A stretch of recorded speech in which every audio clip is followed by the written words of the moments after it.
শাইখ প্রশ্ন আছে, সর্বশেষ প্রশ্ন কিংবা যে 31st নাইট উদযাপন আমরা দেখছি যে বছরে ইংরেজি যে এই খ্রিস্টীয় সাল যেটা যাচ্ছে এটা শেষ হলেই আবার নতুন বছর শুরু হবে, কিন্তু এই সালকে বিদায় দেওয়ানোর পর আবার আরেকটা সালকে আগমন, এই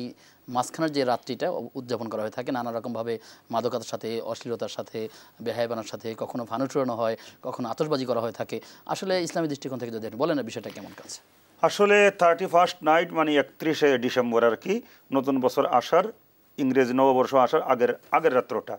আসলে অশ্লীলতা, বেহায়াপনা এগুলাকে ইসলাম কখনো অনুমোদন করে না।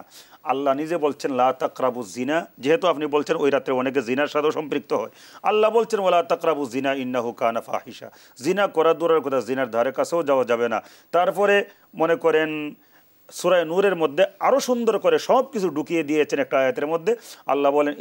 ইন্নাল্লাযীনা ইউহিব্বুনা আন তাশিয়াল ফাহিশা ফিল্লাযীনা আমানু লাহুম আযাবুন আলীমুন ফিদ দুনিয়া ওয়াল আখিরাহ, যারা অশ্লীলতাকে প্রমোট করে, অশ্লীলতার প্রচারক হয়, আল্লাহ বলেন লাহুম আযাবুন কাছে আলীমুন, আসার গল্প শেখায় যারা কাছে আসার গল্প নামে অনুষ্ঠানে লাইভ বিভিন্ন টেলিভিশনে কিংবা রেডিওতে অনুষ্ঠানগুলো হয়ে থাকে, মানে এক কথা যে কোনোভাবে সেটা গল্পের মাধ্যমে হোক, অভিনয়ের মাধ্যমে হোক, আর বাস্তবতাই হোক, এমন কোনো কাজের সাথে যদি সম্পৃক্ত হয় যেটার মাধ্যমে অশ্লীলতাকে প্রমোট করা হয়, আল্লাহ বলেন যারা করে লাহুম আযাবুন আলীমুন ফিদ দুনিয়া ওয়াল আখিরাহ, তারা দুনিয়াতেও তাদের উপরে শাস্তি, পরকালেও তাদের উপরে শাস্তি। এই জন্য আমরা কি করতে পারি, ওই রাত্রে আমরা অশ্লীলতার প্রচারক না হয়ে তওবা ইস্তেগফার করতে পারি। আল্লাহ বিগত 1 বছর যা করছিলাম জানি না তোমার বিধান মানতে পারছে কিনা, আল্লাহ নতুন বছর আসতেছে, সুন্দরভাবে তোমার বিধান যেন মানতে পারি তুমি আমাদের, মানে এইরকম ভালো ভালো কাজের সাথে থাকবার জন্য আল্লাহর কাছে দোয়া করতে হবে, নফল নামাজ পড়ে এইগুলা করা যেতে পারে, কিন্তু অশ্লীলতা করানো যাবে না।